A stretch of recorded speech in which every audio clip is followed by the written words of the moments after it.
Do you understand? Do you understand? Understand this point about the three factors that impact the elasticity of demand. Understand it?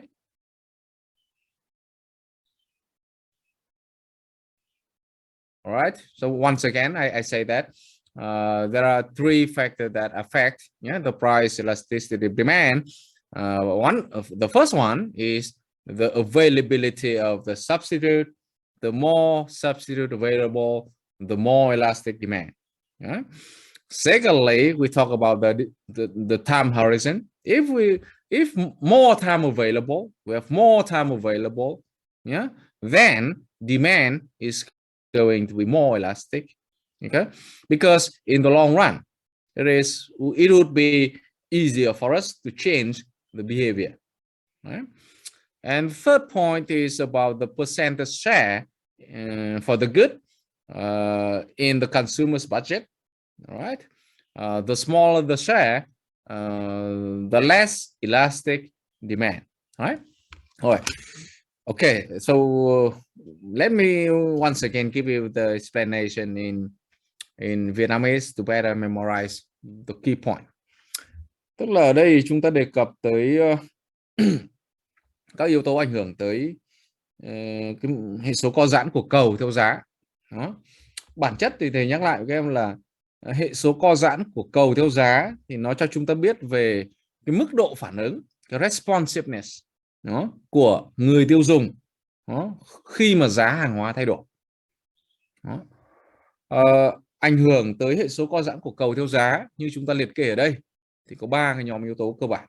Thứ nhất là cái số lượng và tính sẵn có của hàng hóa thay thế. Tức là nếu mà có càng nhiều hàng hóa thay thế thì cầu sẽ càng co giãn theo giá. Đó. Tại sao lại thế? Vì có càng nhiều hàng hóa thay thế thì người tiêu dùng càng dễ dàng thay đổi hành vi của mình khi mà giá một loại hàng hóa nào đó thay đổi. Đó. Cái nhóm yếu tố thứ hai đó là về khoảng thời gian. Ở đây thì để dễ tưởng tượng thì chúng ta nhớ lại cái khái niệm mà chúng ta đã học trong vi mô, đó là ngắn hạn và dài hạn. Thì tư duy ở đây khá đơn giản, đó là trong khoảng thời gian ngắn thì chúng ta khó thay đổi hành vi của mình. Với khoảng thời gian dài hơn thì chúng ta dễ thay đổi hành vi của mình. Đó. Nó giống như cái ví dụ mà thầy có nhắc tới lúc nãy với các em là ví dụ với mặt hàng xăng dầu, ở trong ngắn hạn thì nhìn chung là cầu không co giãn, inelastic. Nhưng trong dài hạn thì cầu sẽ trở nên co giãn hơn. Đó. Lý do là gì? Ví dụ em đang đi xe máy hay đi ô tô, ở trong ngắn hạn giá xăng tăng, em không thể thay đổi hành vi của mình. Đó. Khó thay đổi hành vi của mình, em vẫn phải mua xăng. Nhưng trong dài hạn thì em có thể thay đổi. Ví dụ như em không đi xe máy nữa mà chuyển sang đi xe buýt hay đi bộ. Đó. Và yếu tố thứ ba đó là tỷ trọng của chi tiêu cho loại hàng hóa này trong tổng ngân sách của người tiêu dùng. Thì thầy đã nêu một ví dụ rất là cụ thể, đó là muối. Ví dụ muối trong tổng chi tiêu cho muối trong tổng chi tiêu hàng tháng của một cá nhân thì nó chiếm tỷ trọng rất là nhỏ. Đó, ví dụ một tháng chúng ta tiêu khoảng 5 triệu, chi cho muối chỉ đâu đấy khoảng 1.000. Đó, tỷ trọng rất là nhỏ. Khi đó giá muối thay đổi thì chúng ta gần như không có phản ứng đáng kể với sự thay đổi này của giá muối. Đó. Bởi vì nó chiếm tỷ trọng quá là nhỏ, không đáng để chúng ta để ý. Đó. Hay thậm chí ví dụ như nhiều người trong các em cũng không cần để ý đến việc là muối nó bao tiền một cân, đúng không? Bởi vì nó chiếm cái tỷ trọng vô cùng không đáng kể trong cái tổng chi phí sinh hoạt hàng tháng của chúng ta. Thế như vậy cái quy luật đây là gì? Nếu một loại hàng hóa nào đó mà chiếm tỷ trọng lớn trong tổng chi tiêu của một người, đó, thì cầu với loại hàng hóa này sẽ trở nên co giãn hơn. Đó. More elastic. Thế còn nếu mà tỷ trọng càng nhỏ thì less elastic, cầu sẽ trở nên ít co giãn hơn. Đó. Ví dụ như nói về giá điện chẳng hạn, nhìn chung thì chúng ta thấy ví dụ ước lượng một cách cơ bản, giả sử như một người chi tiêu một tháng, tổng chi tiêu là khoảng 5 triệu. Anh ta chi khoảng 200.000 cho tiền điện. Như vậy so với muối, rõ ràng chúng ta thấy tỷ trọng chi tiêu cho điện của người tiêu dùng này nó cao hơn rất là nhiều. Đó, và điều đó hàm ý là có thể khi mà giá điện thay đổi, ví dụ giá điện tăng, thì người tiêu dùng sẽ giảm cái lượng điện sử dụng mạnh hơn so với tình huống là muối. Ok. Alright. Now the next point, it is the connection between the marginal revenue and the price elasticity of demand. Yeah. Now we're going to formally derive the connection between marginal revenue and price elasticity of demand. The link can be illustrated following this formula. We use this formula. All right. We have MR, stand for marginal revenue. Right. This formula tells you the following. It tells you that the marginal revenue will be dependent on the two variables, the price and the elasticity. All right. And this formula gives us the following implication. It gives us the following implication. In the first scenario, if the elasticity is in the range between minus infinity and minus 1, minus infinity and minus 1. So what do we will have in this case? It will have here we have a negative numbers, right? A negative when it is smaller than minus 1, then here we have a negative numbers, right? Then MR will be a positive numbers, right? So if the elasticity is in the range between minus infinity and minus 1, then MR is greater than 0. Or in other words, we say if demand is elastic, if demand is elastic, then the marginal revenue will be greater than 0. All right. The second scenario, if the price elasticity equal to 1, then you can see that if we plug in the formula here, we have 1 minus 1 would be equal to 0. So the marginal revenue would be equal to 0, right?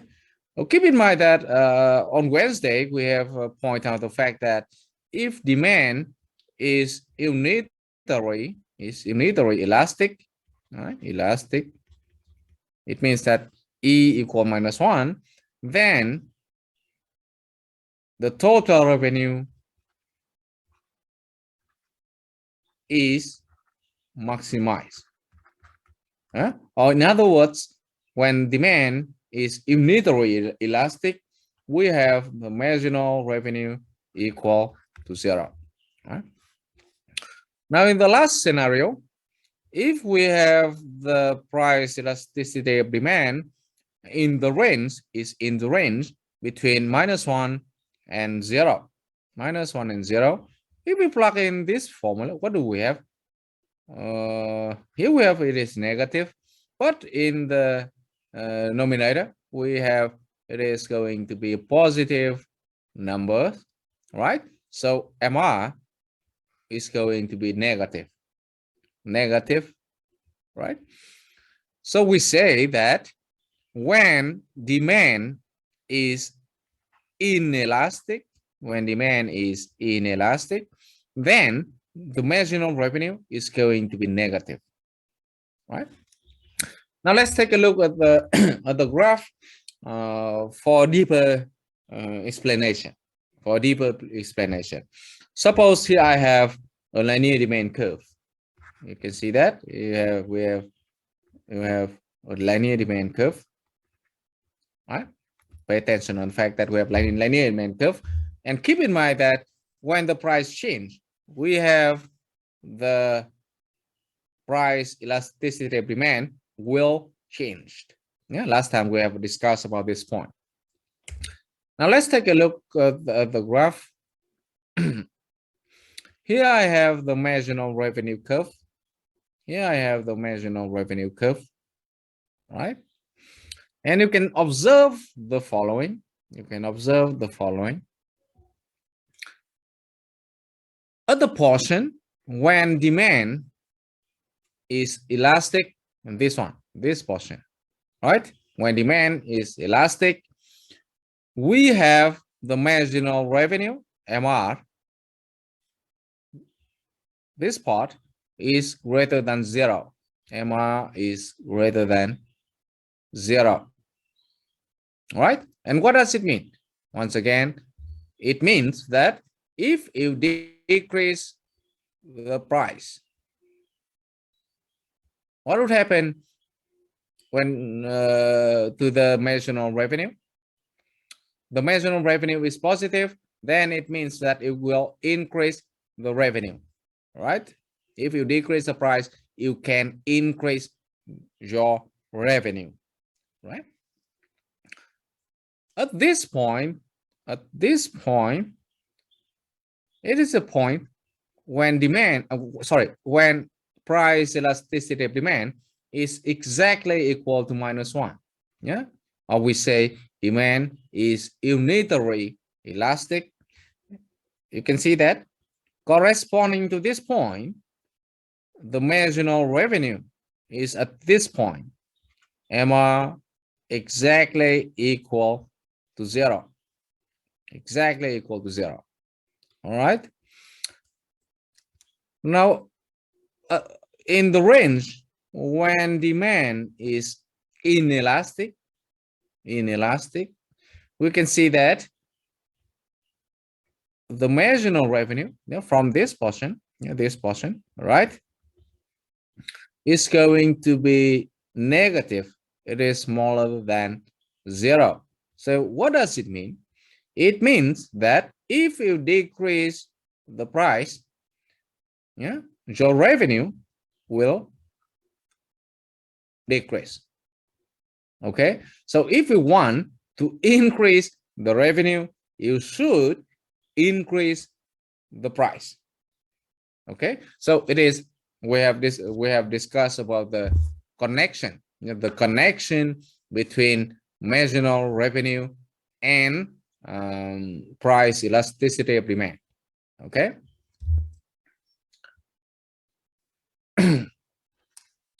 So we have finished talking about the own price elasticity. Now let's move next to the discussion on the so-called the cross price elasticity. All right. By definition, the cross price elasticity, it tells us about the responsiveness of a percentage change in the demand for good X due to a percentage change in the price of good Y. All right, pay attention on the formula of computation. Yeah, here we have QXD, quantity demanded for good X. Here we have PY, the price of good Y. Right, so here is the percentage change,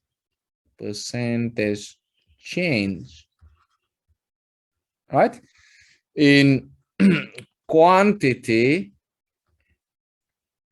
demanded for good X, right? And here we have, it is the percentage change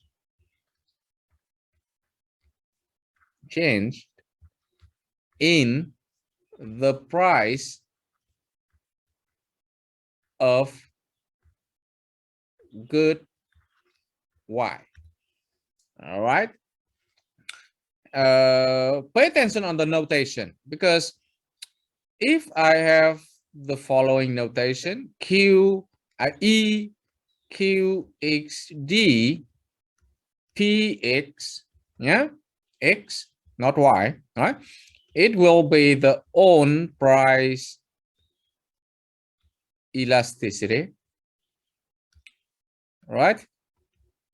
Here is the cross price elasticity, all right? Let's take an example. Let's take an example. Let's say good X, it is Apple, right? Apple. Wood Y is orange, right? The two substitute, right? And we have the following.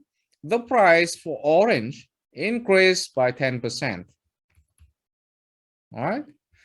The quantity demanded for Apple increased by 8%, let's say 8%, right? Then we can see that the cross price elasticity between these two goods is going to be 0.8, right? And it tells us that if the price of orange increased by 1%, then the quantity demanded for Apple will increase by 0.8%, right? So for the case of the two goods of orange, Apple and orange, Apple and orange, we know that they are substitute, and we expect that the cross price elasticity,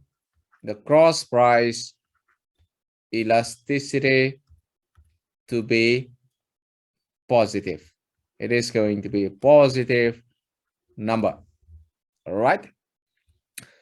Now let's take a look at another example. Let's say we have another couple. It is a car and gasoline. And of course, you know that they are complement. All right. Let's have the numerical example, right? Let's have a numerical example. Wait a minute.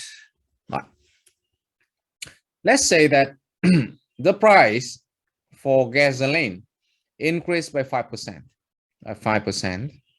Right? We estimate that the quantity demanded for cars will decrease by 3%. So according to the computation, we are going to have the cross price elasticity equal -3, right, divided by 5, all right? So it is going to be equal -0.6, So of course, you can see that for the case of complements goods, the cross price elasticity is going to be negative. Right? Pretty simple, but very, very important. Now, here's the summary. Yeah, here's a summary. You look at the sign of the cross price elasticity, and you can make the conclusion about whenever the two goods are complements or substitute. Okay. Now let's have an exercise. Let's have this exercise. Suppose that we can estimate the cross price elasticity between the two goods, clothing and food, and it is equal to -0.18. Okay, so if you look at the sign, you can see that it is negative right? So what are the type of goods we are dealing with? They are complement or substitute. Tell me, please.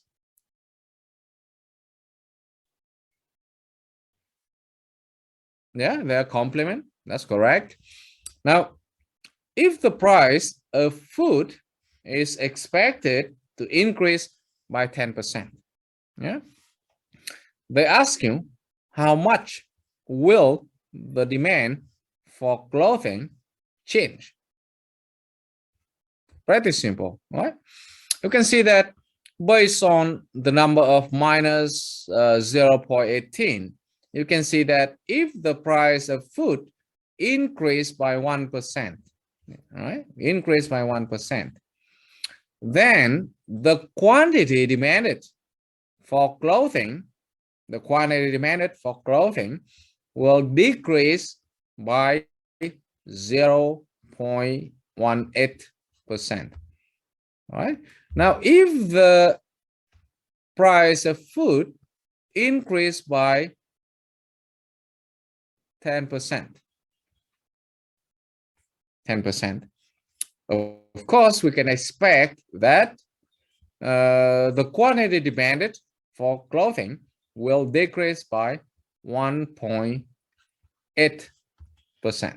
Okay, so here's the formal computation. We have minus 0.8, the price elasticity, the cross price elasticity equal the change in the quantity demanded for clothing divided by the change in the price of food. And based on this, we can find out that the percentage change in the quantity demanded for clothing would be equal to minus 1.8%. All right. Pretty simple, right?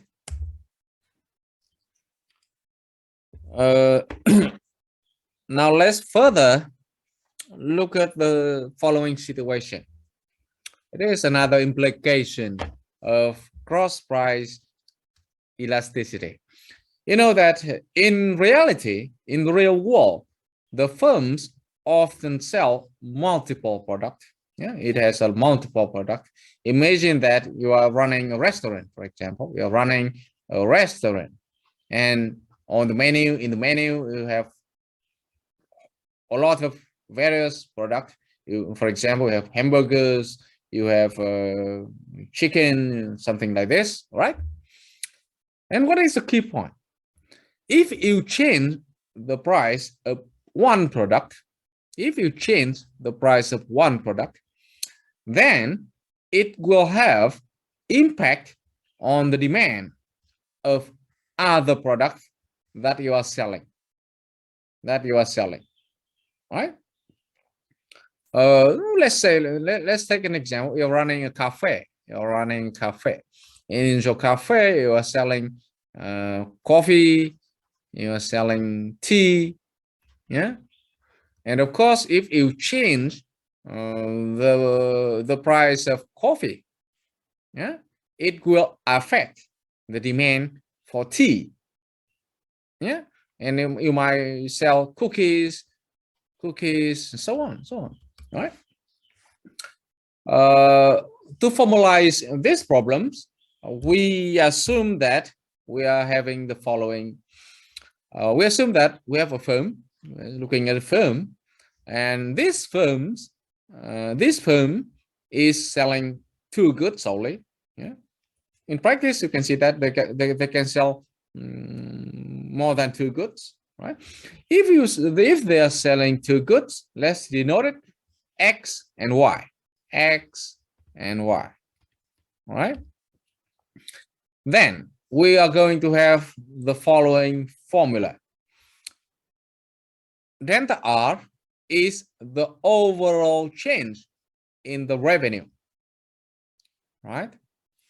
We are going to estimate the overall change in the revenue from a price change of one good, let's say of good X, right?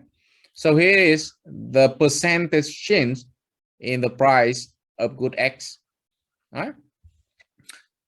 If you look at this formula, please pay attention on the following. Let's say Rx, it is the revenue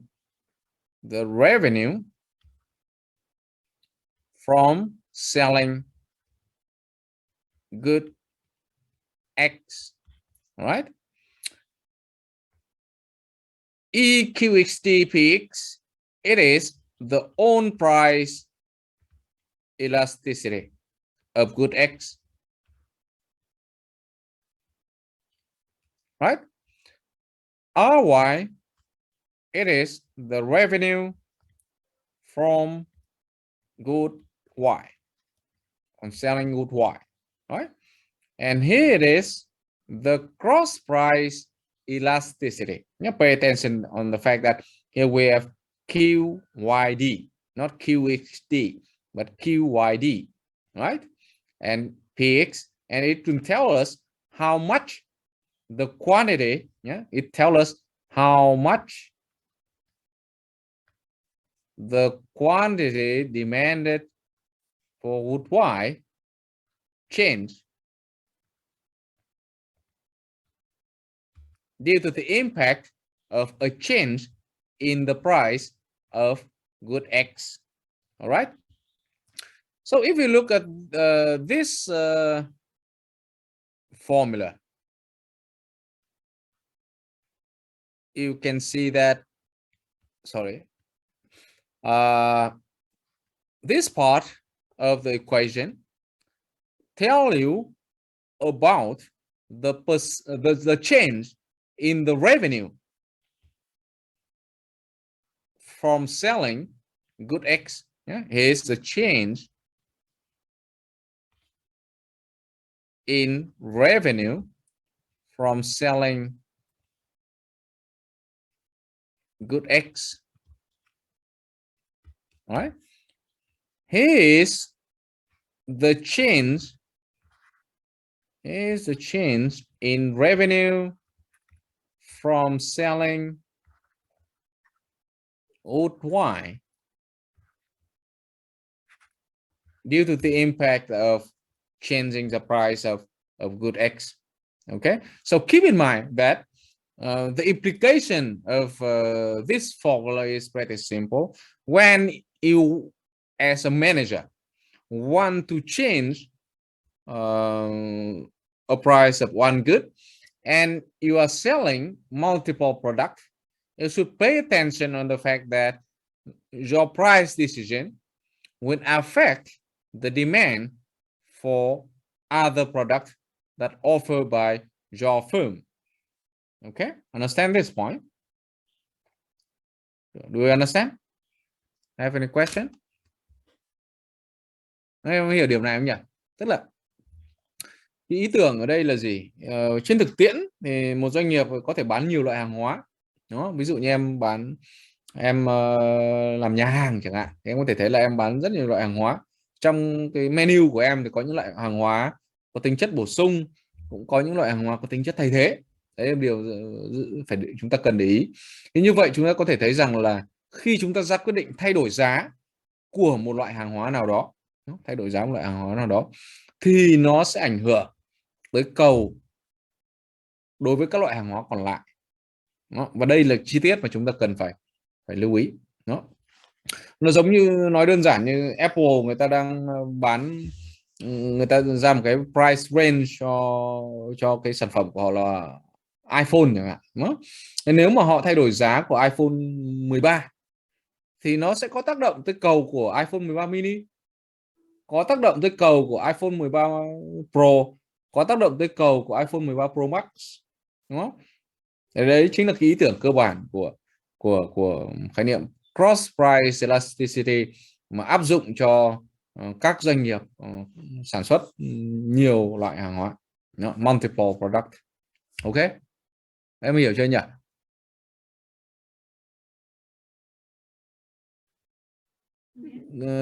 Có rõ không nhỉ? Rồi ạ. Alright. Right. Now let's do an example. Let's say you are running a restaurant. We are running a restaurant, and this restaurant earns $4,000 per week in the revenue from selling hamburger. Let's say hamburger is good X, right? And it earns $2,000 per week from selling soda. Soda is good Y, right?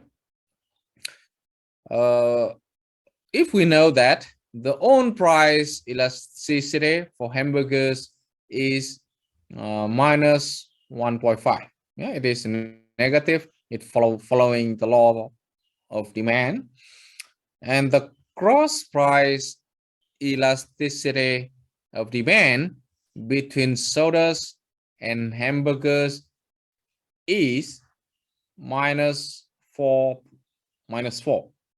right? So you pay attention on the sign. You can see that it is negative. It is negative. And what does it mean?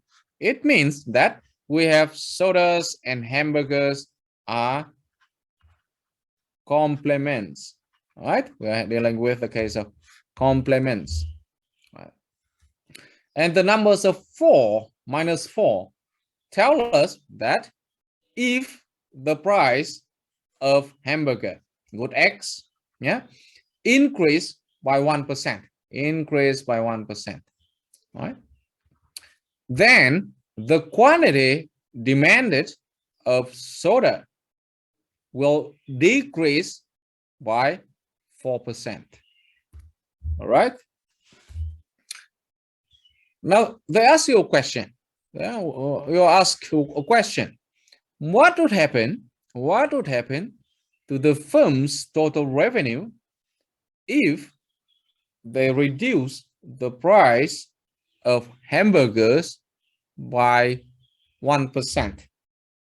If they reduce the price of hamburgers by 1%. Pretty simple. You simply plug in all the information in the formula, and we are going to have this one. Let's take a look at this one. Here is the change in the total revenue,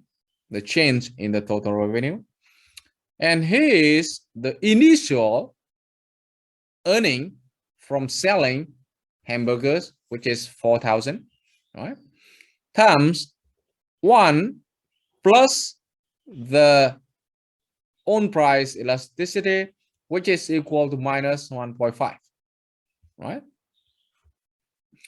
Plus the revenue from selling good Y soda, $2,000 per week, times the cross price elasticity of demand between sodas and hamburgers, right? Which is minus 4, right? And the percentage change in the price of hamburgers. You can see that we have a reduction in the price, so the percentage change is negative, and it is minus 1%. Minus 1%. All right. So it will get the final impact on revenue is that the revenue will increase by $100 due to the reduction of the price on hamburgers by 1%. Right? Okay, pretty simple. All right.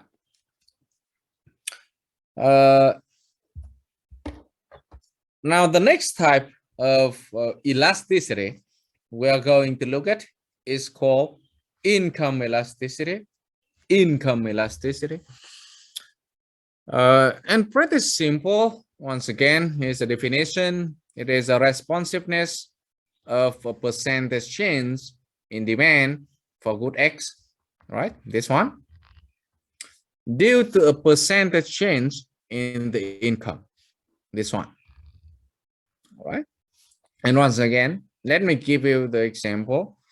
If we have the percentage change in income of people is 10%. Income increased by 10%.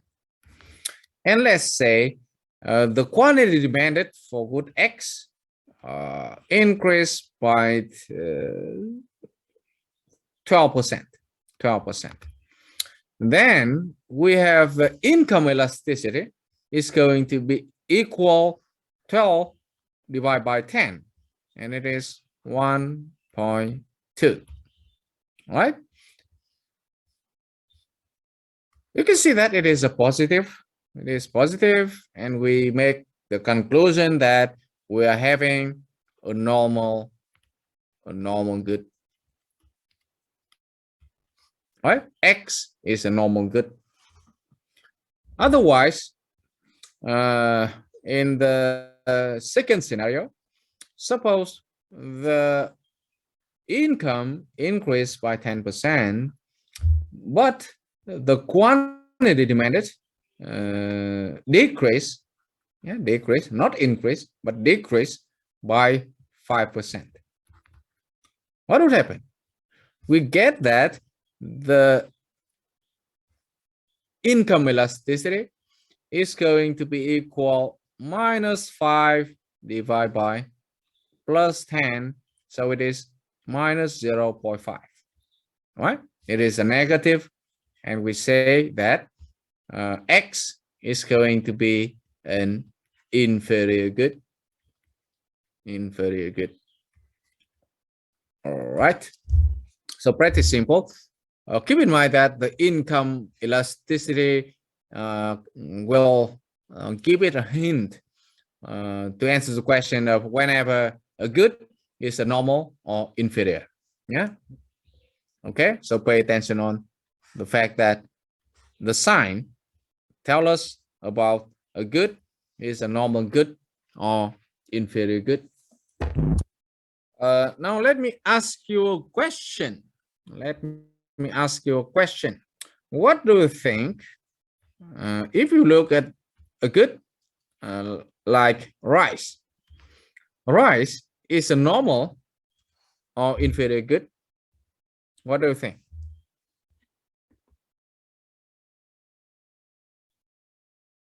Anyone? Please tell me.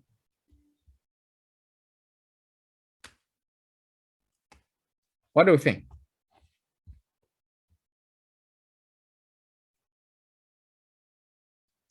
about rice? You think it is a normal good, or you think that it is an inferior good?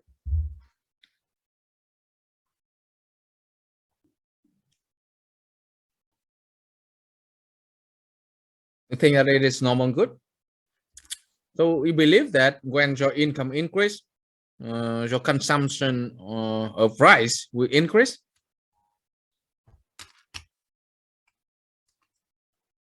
Huh? In fact, it's not true. in fact, it is not true. Do you know why? Most of the case, when people get richer, yeah, they consume less quantity of rice. You understand the point?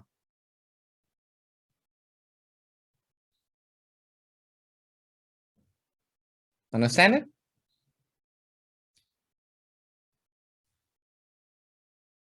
No? You don't believe that?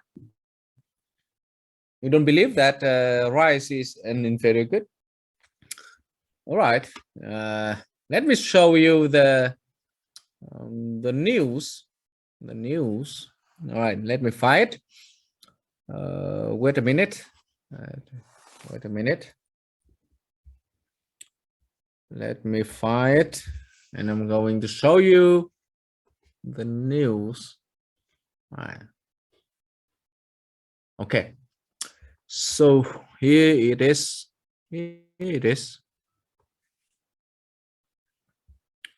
Oops. I see it. Can you see it? See, do we see the article? Yes. It said that the Vietnamese people consume less and less the quantity of rice. Right. No, let's take a look first. They say that when the income increase, the quantity of rice consumed per capita tends to decrease, according to the survey. According to the survey in 2020. All right. If we look in much detail about this information of this article, and I would say the following. Why? This one. They say that during the period from 2010 to 2020, the average consumption of rice per capita in Vietnam decreased dramatically. Then they give you the numbers. All right. They say that in 2010, on average, the Vietnamese people consume 9.7 kilos of rice per month. Yeah. This number was reduced to 7.6 kilo per month in 2020. All right. What else? They say that the household in rural area consume more rice than the household in urban area. Okay, and the numbers are 8.5 and 6.1 kilo respectively. All right. What's next? They say that the household in the lowest income bracket consume more rice than the household in the highest income bracket. All right. Oh, and they give you the example. Yeah, the first group, the group with the lowest income, consume 9 kilo. The group with highest income consume 6.6. Right. So that's it. Right. So it gives you an argument to believe that rice, yeah, is an inferior good. Understand? Em có rõ không nhỉ?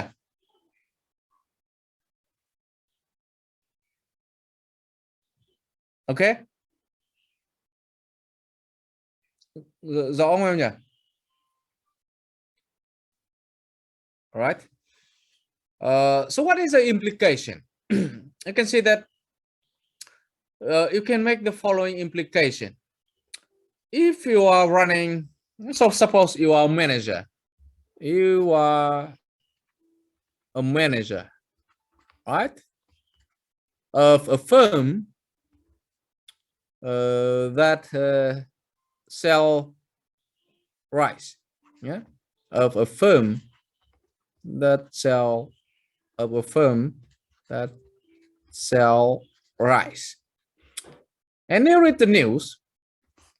In the news, it say that the Vietnam is expected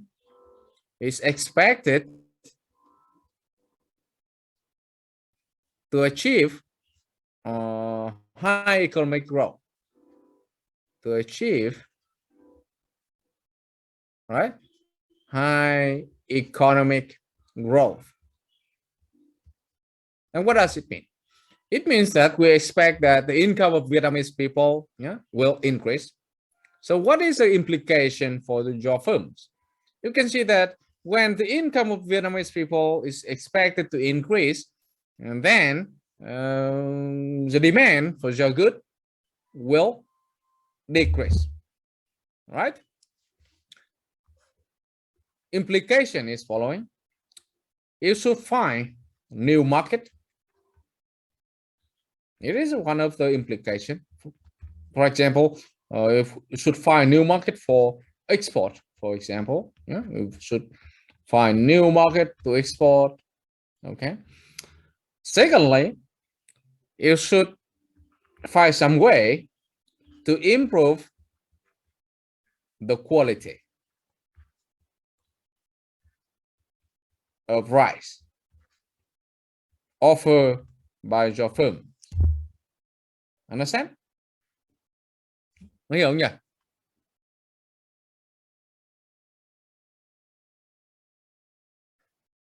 Okay. Vâng ạ. Rồi, okay. So let's have a break. Let's have a break of about 10 minutes. Yeah, and then we'll be back with further discussion. Right. Yes.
Right. Here we back. Here we back. So we have discussed about the income elasticity. I give you the example of rice, which is an infinite good, and we can make some implication. Yeah. Now let's move next to the numerical example. Yeah, and this example is pretty simple. Say that, let's say we have the income elasticity of demand for organic potatoes is to be 2.26, right? So once again, you see that it is a positive, number, and it say that we are dealing with a normal good, and the income is projected to decrease by 10%, right? And the question is, what would be the impact on the demand for organic potatoes? And of course, you can see that the computation is going to be pretty simple. We know that the elasticity of demand, the income elasticity is equal to the percentage change in the quantity demanded for potatoes divided by the percentage change of income. Here we have minus 10, yeah, because we have a reduction. So we can say that when the income decreased by 10%, the demand for organic potatoes will decline by 22.6%. Yeah, pretty simple. Here are some other type of elasticities. The first one I want to mention about it is own advertising elasticity of demand for good X.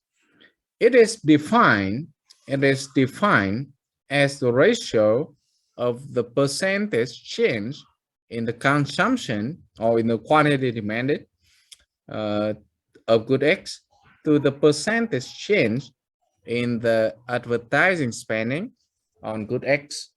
Oh, let me write down in the following way. E, yeah, advertising, elasticity of advertising, quantity of good X demanded, yeah, by advertising of good X. All right, it is going to be equal the percentage change in the quantity demanded for good X divided by the percentage change in the amount of money spent on advertising. All right, and you can see that we expect the own advertising elasticity to be a positive number, right? Because we expect that when we spend more money on advertising, the demand for our good will increase, right? Now, the next type of elasticity is cross-advertising elasticity. Cross-advertising elasticity.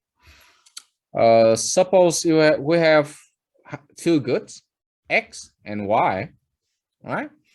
And the cross-advertising elasticity between good X and good Y tell us about the percentage change in the consumption of good X, the result from 1% change in advertising of good Y.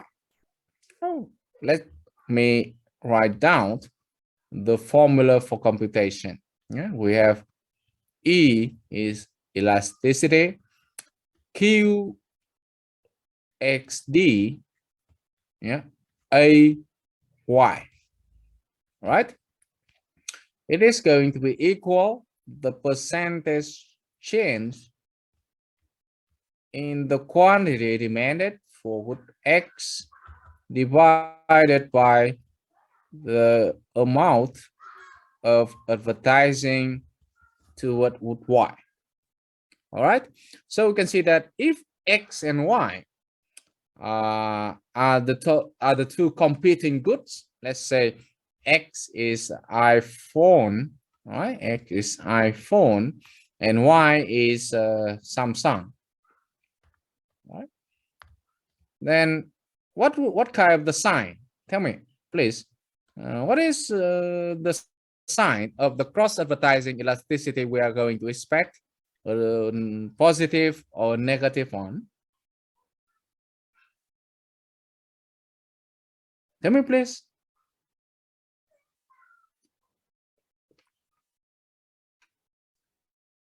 If X is iPhone, yeah, and Y is Samsung, what kind of cross advertising elasticity we're going to expect?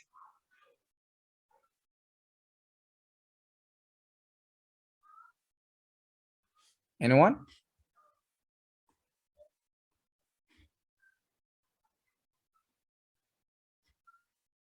Tell me, please.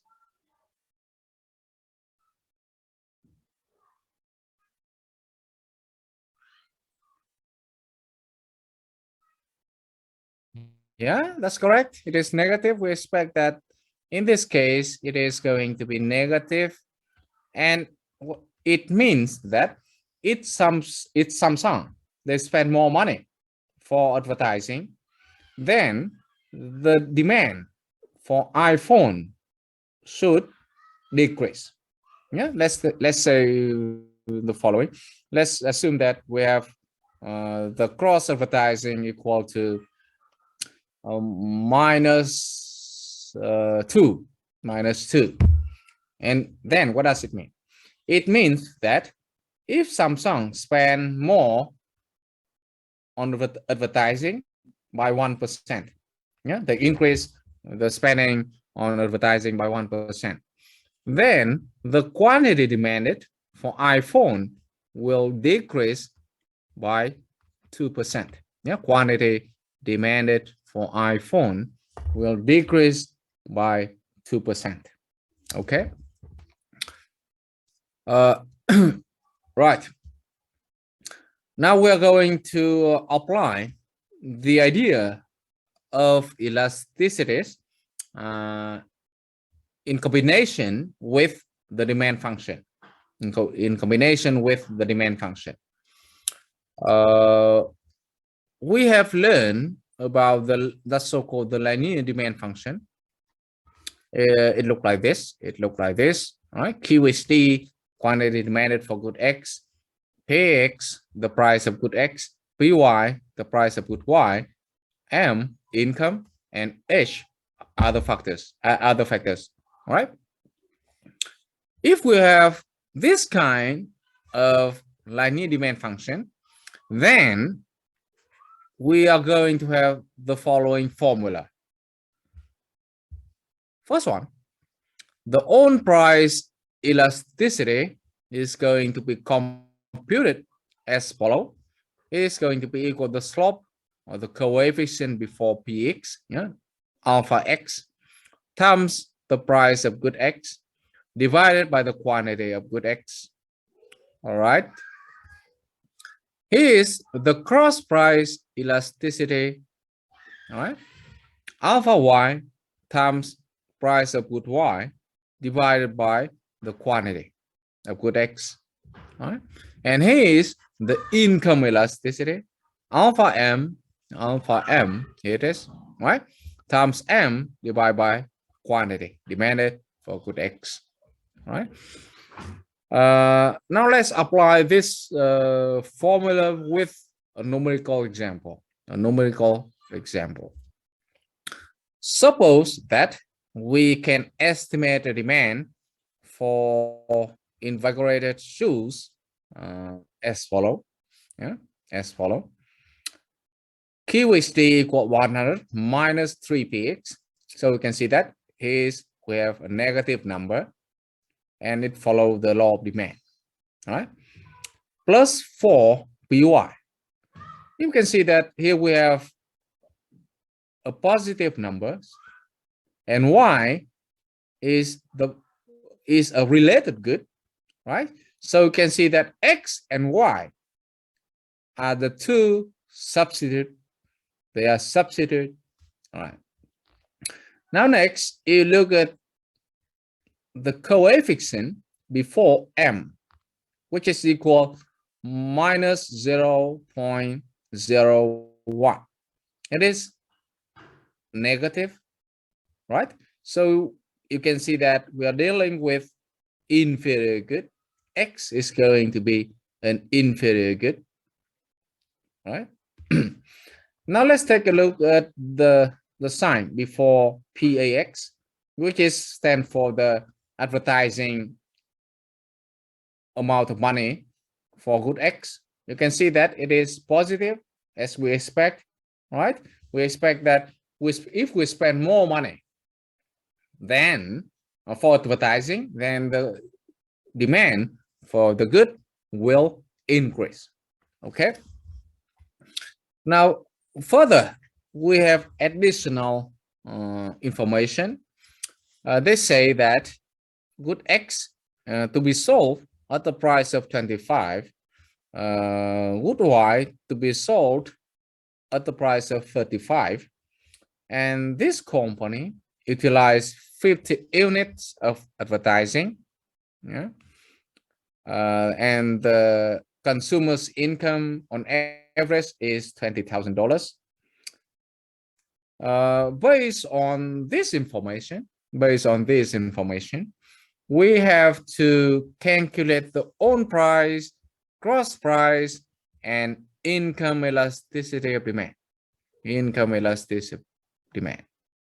So what we are going to do, you can see that it is very simple. We have to plug in all of this information into the demand function. Okay, 125, 33, 20,000, 50, and then you will find the quantity demanded with the given information is going to be equal 65 units. All right. And next, you compute the own price elasticity of demand. It is equal the coefficient, yeah, which is -3, here -3, times the price of good X, which is equal 25, divided by the quantity 65, and you get the number of -1.15, right? And it is negative. Once again, I say it is negative based on the law of demand, as we expect. Now let's take a look at the cross price elasticity of demand. All right.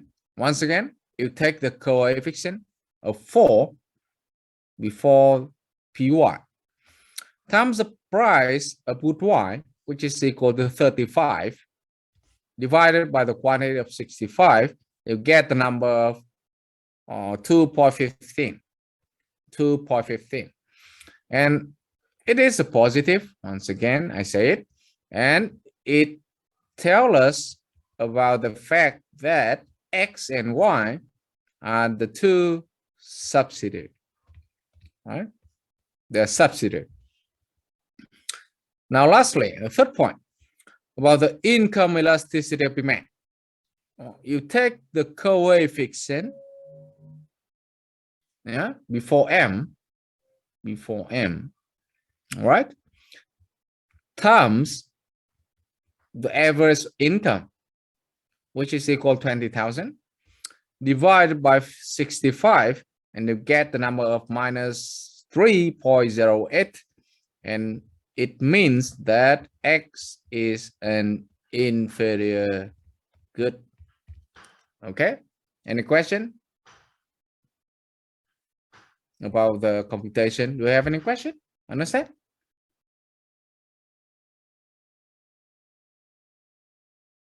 right, my friends? Do you understand?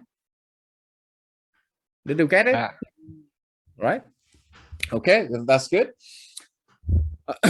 Now let's move next to the non-linear demand function. We're going to deal with the case of non-linear demand function.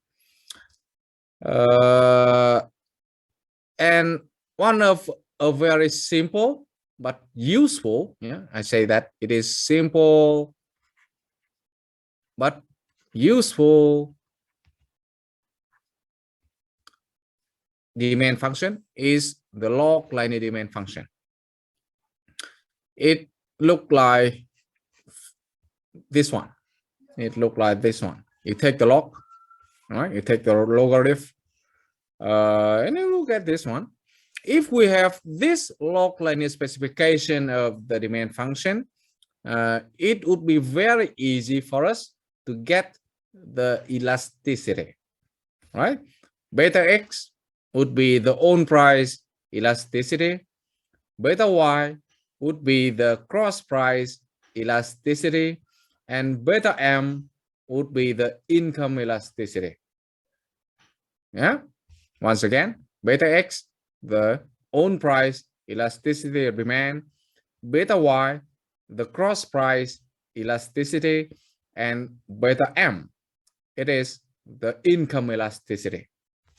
Okay, pretty simple. So, and that's why we say the log linear demand function is simple but useful. Okay, so further in this class, we are going to discuss a practical example of how to use the log linear demand function. Okay, but keep in mind that it is simple but useful.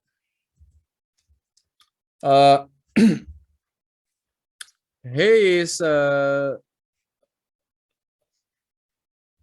example. Yeah? Suppose we have the following. We have an apparel company, and a manager estimate that the demand for the raincoats, that this company produce raincoats, is given by this log linear demand function. All right. If you pay attention on the coefficient, on the sign of the coefficient, here you can see that minus 1.2. It tells us that there is a negative relationship between the price and the quantity demanded following the law of demand. All right. R, what does it mean? R is the daily amount of rainfall. Yeah, you can see that if it rains, people will need the raincoat, right? And that's why you can see that the coefficient is positive, which is plus 3. And AY is the level of advertising on route Y. On route Y. All right. And pay attention on the fact that here we have the coefficient is negative. It is negative. And what does it mean? It means that if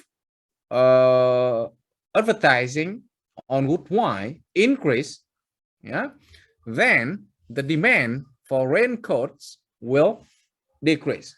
So perhaps you can see that X and Y are two competing goods, are two substitute.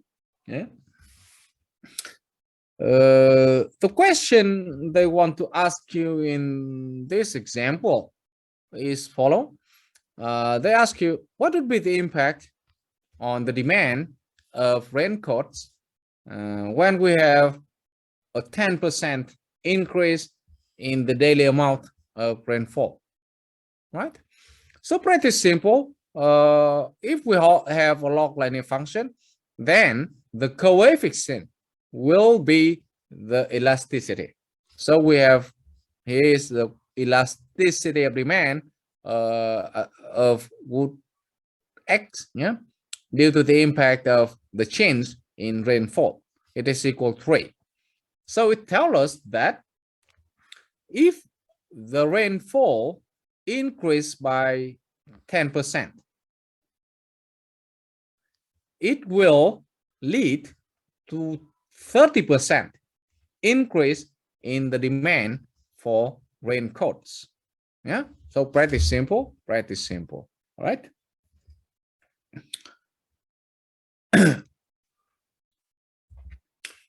Now let's take a look at this slide. It is about using data to derive the demand curve, using data to derive the demand curve. What is the idea? What is the idea? The idea is following. You learn econometrics. Yeah, you learn econometrics. All right. You know how to run regression.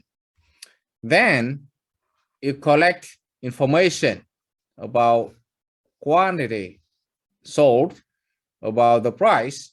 You collect information, all right? A lot of information, as much as possible, all right? And based on this information, you can run a regression model, regression, right? And this regression will give you that so-called estimated demand function, right? Pay attention on the following. Suppose I run a regression and I have this table of result. In this table, I write down the following. I look at the coefficient.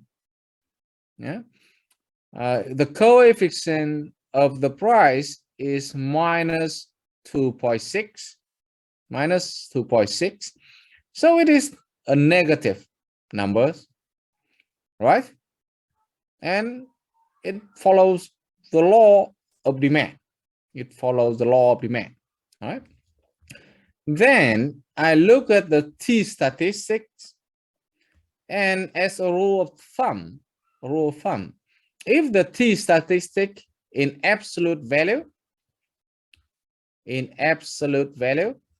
greater than 2, then I am with confidence can say that the price and the quantity demanded truly have a negative relationship, okay? Or in other words, we say it is significant. Yeah, it is significant. And I can believe that it is a true relationship. So based on this, I can write down the demand function. This one, I took Q is the quantity demanded. It is equal the intercept. Yeah, this one, the intercept. All right, intercept. And here is the coefficient of minus 2.6 times the price. Okay, so the key point is that if you have data,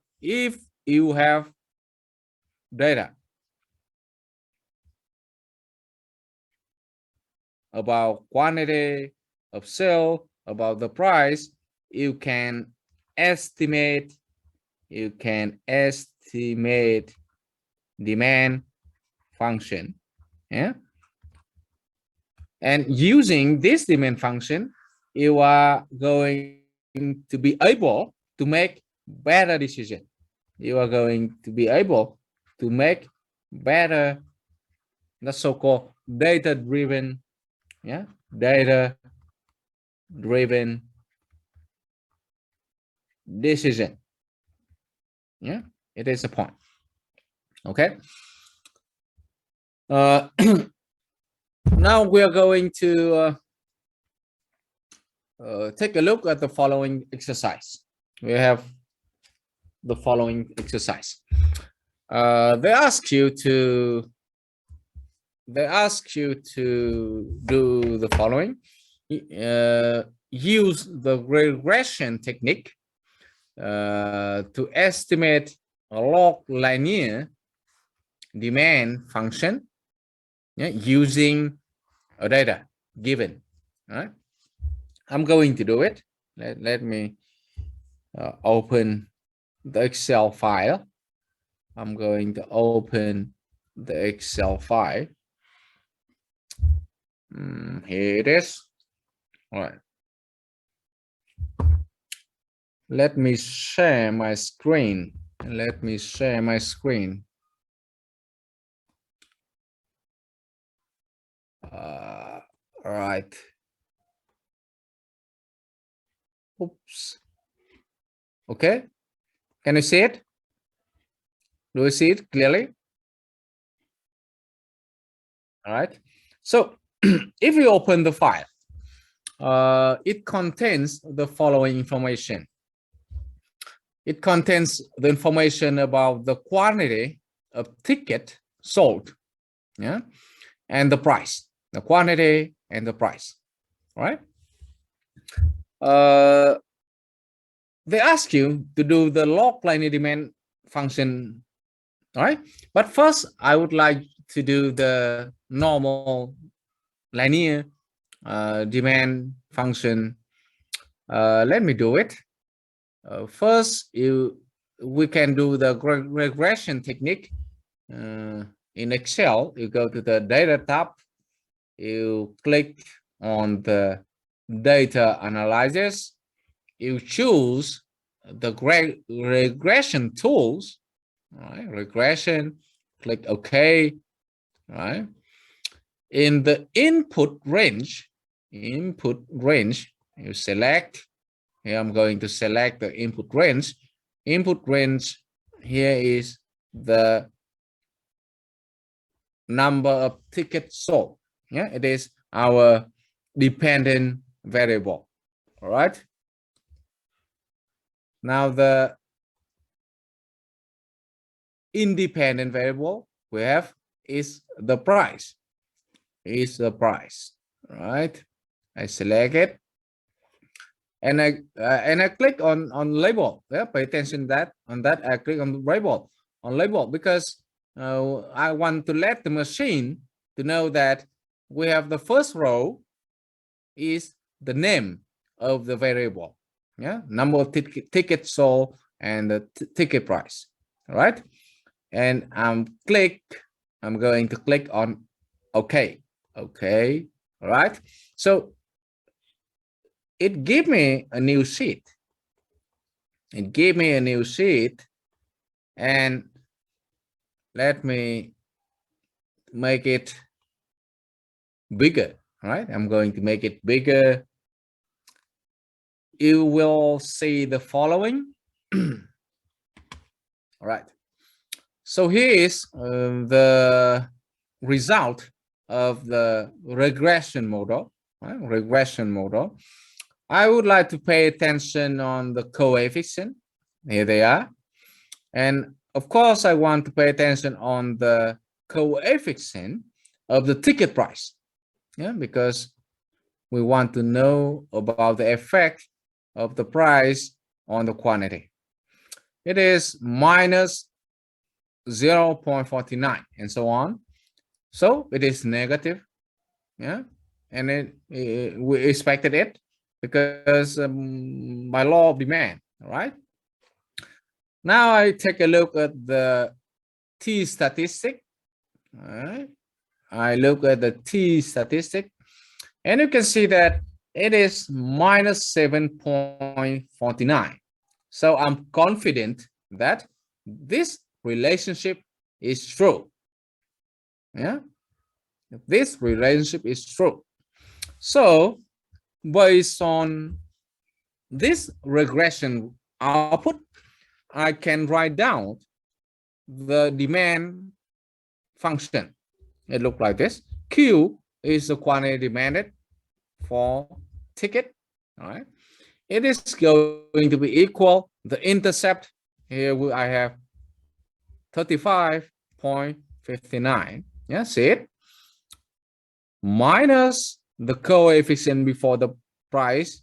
Yeah, it is minus 0.49, yeah, and so on, times the price. And here is my demand function. Here I have my demand function. So I just show you that based on the data, you collect the data, you get the data, you can write down a demand function using a regression technique, using a regression model, right? Now let's go further. Let's go further. They ask you to do that's so-called the log linear demand function. Yeah. So what do we need? We need to transform the quantity and the price to the log form. It looks like following. Here it is. All right. So here's the quantity, the same information. Here's the price. All right. In this column, I take the log. See it, right? It is the log of quantity. And here's the log of the price. All right. So I do it for all the observation. Then I run the regression. Let me run the regression. Once again, go to the top of data, click on data analysis, regression, click OK, select the input range for the dependent variable. Yeah, it is a quantity, the log of the quantity. And then I select the independent variable, the log of the price.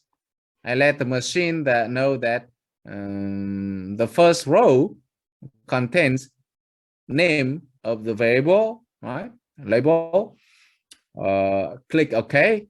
Click OK. And once again, it gives me a result, the summary. Right? The summary. And I look at this table, I find out that the coefficient is negative as we expect, right? Coefficient is negative as we expect. And of course, the t statistic is minus 12, which is a sign of significant relationship, all right? So based on this information, I can write down the demand function in log linear form. So it look like this: log of Q of the quantity demanded would be equal the intercept, yeah, which is equal 8.43, yeah, minus the coefficient, or in this case, we are going to have the elasticity. It is minus 1.57, right? Times log of the price. Okay, so here it is. I have done.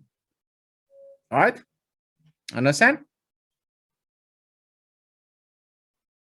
So, do you understand? Rồi ạ. Right? What can be more to expect? Suppose you have not only the information about the number of tickets sold and not only the ticket price, you have more information. Suppose you have information about the following. You have the information of a price of related goods. Yeah, related goods. All right. With Y, for example, you fill this table, right? You fill this table. You have the price about the income of people, right? You have the price of let's say price of popcorn. Let's say to make it simple, popcorn. Yeah. Let's assume that we're dealing with movie. Yeah, ticket movie, right? Popcorn, income. What else? advertising, advertising. You have information about even about the rainfall, right? Okay. Then, if you have this information, of course, you can run the regression. Yeah, you can estimate the relationship between the quantity demanded for ticket with the price of popcorn, the income of people, the advertising, and rainfall. Okay, my question: suppose I told you that we assume that we are dealing with the case of movie, right? What do you think? What is the sign of the coefficient of rainfall we can expect? What is the sign of the coefficient of rainfall we can expect? We expect it to be negative or positive. Tell me, please, if we are dealing with, if we are talking about a movie, what do you think? When it rains, people will go to the movie more or less?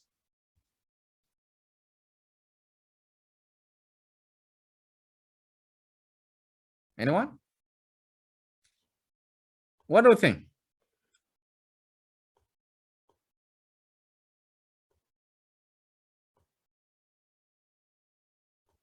Well, tell me, please.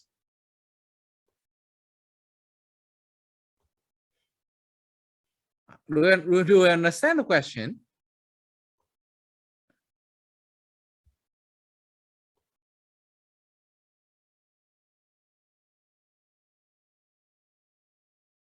Yeah, they are going to the movie less. I think that you are correct, because when it rains, people will tends to stay at home. They're not going to prefer to go out when it rains, right? So we expect that the coefficient is to be negative, right? So once again, keep in mind that if you have information, if you are equipped with regression technique, because I assume that you have learned econometrics, then you can estimate the demand function based on the information available, and based on this, you can make decision. You can make that so-called the data-driven decision. All right. Now let's go back with the slide. This one.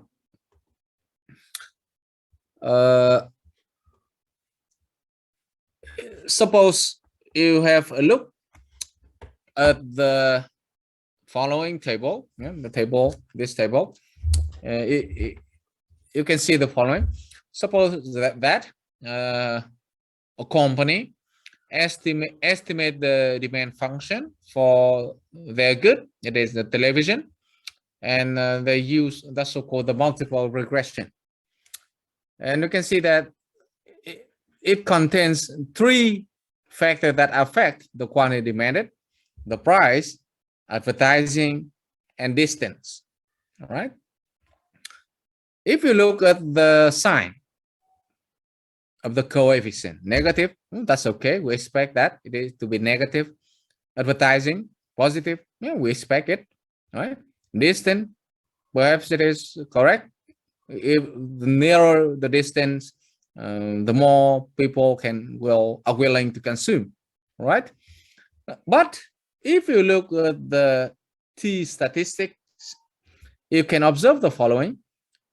For the price, it is minus 241. Oh, it is significant. For distance, it is minus 4. It is significant. But for advertising, it is only 0.85, which is much less. than 2. Yeah, it is less than 2. And we say it is not significant. It is not significant. So what does it mean? It means that we are not confident about a positive impact of advertising on the demand for television.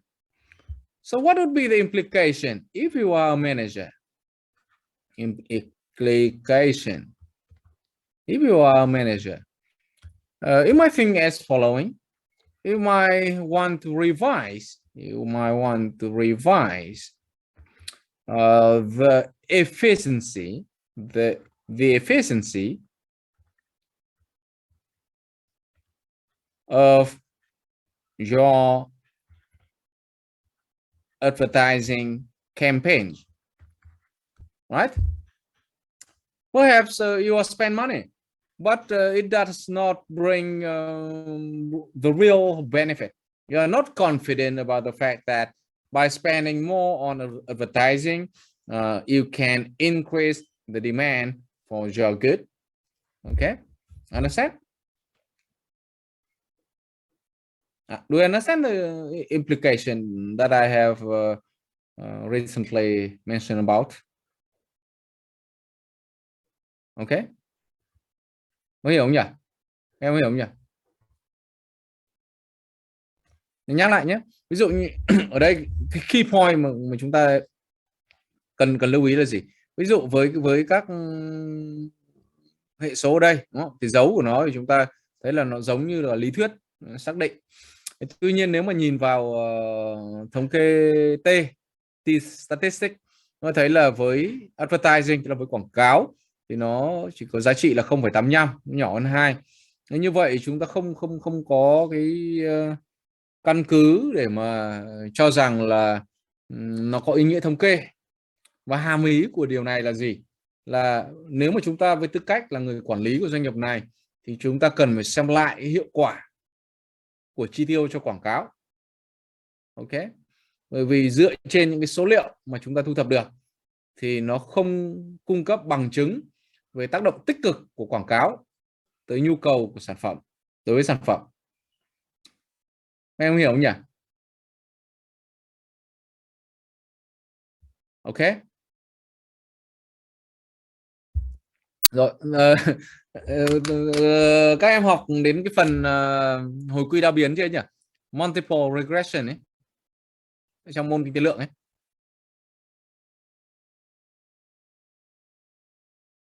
Chưa ạ. Chưa à? Đấy chưa học. Thế có thể là chính vì thế nó hơi khó hiểu với các em. Ở đây thì ý tưởng nó rất là đơn giản thôi. Tất nhiên là các em sẽ có thể học sâu hơn một chút về các cái kỹ thuật định lượng trong econometrics, đúng không? Nhưng tư tưởng cơ bản ấy, đó là nếu mà chúng ta thu thập được nhiều thông tin thì chúng ta có thể ra những quyết định chính xác hơn. Tức là ví dụ chúng ta ước lượng được hàm cầu thì chúng ta có thể biết đâu là những yếu tố ảnh hưởng tới cầu của sản phẩm. Đó. Ví dụ như các em có một cái bảng kết quả ước lượng như thế này. Đấy, thì như thầy nói là chúng ta có thể thấy là có vẻ như là quảng cáo nó không thực sự có ý nghĩa thống kê trong hàm cầu. Đó.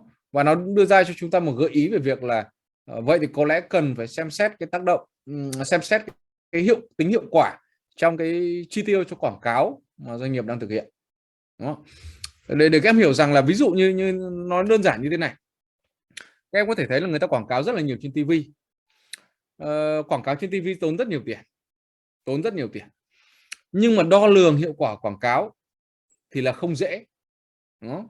Thế nên nếu mà một người quản lý tốt, người ta thu thập đầy đủ các thông tin này, ước lượng hàm cầu, giả sử người ta nhận được một cái báo cáo như các em nhìn thấy trên bảng này, đúng không? Thì khi đó người ta có thể đặt ra những câu hỏi, vậy thì mình có nên xem xét lại cái ngân sách chi quảng cáo hay không? Nếu mà nó không hiệu quả thì có thể là cần phải cắt giảm chẳng hạn, hoặc là cần phải sử dụng những công cụ khác để quảng cáo, không giảm bớt quảng cáo trên truyền hình mà sử dụng nhiều hơn thông qua kênh internet hay các kênh truyền thông khác chẳng hạn. Có rõ cái điểm này chưa nhỉ? Ok.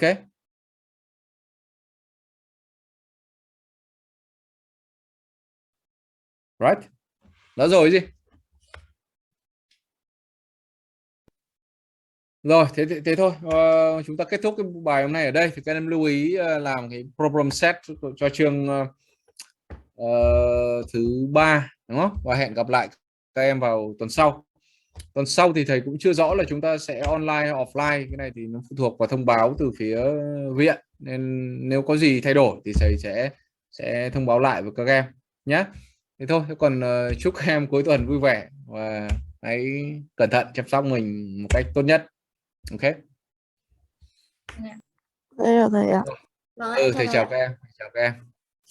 Bảo trọng nhá.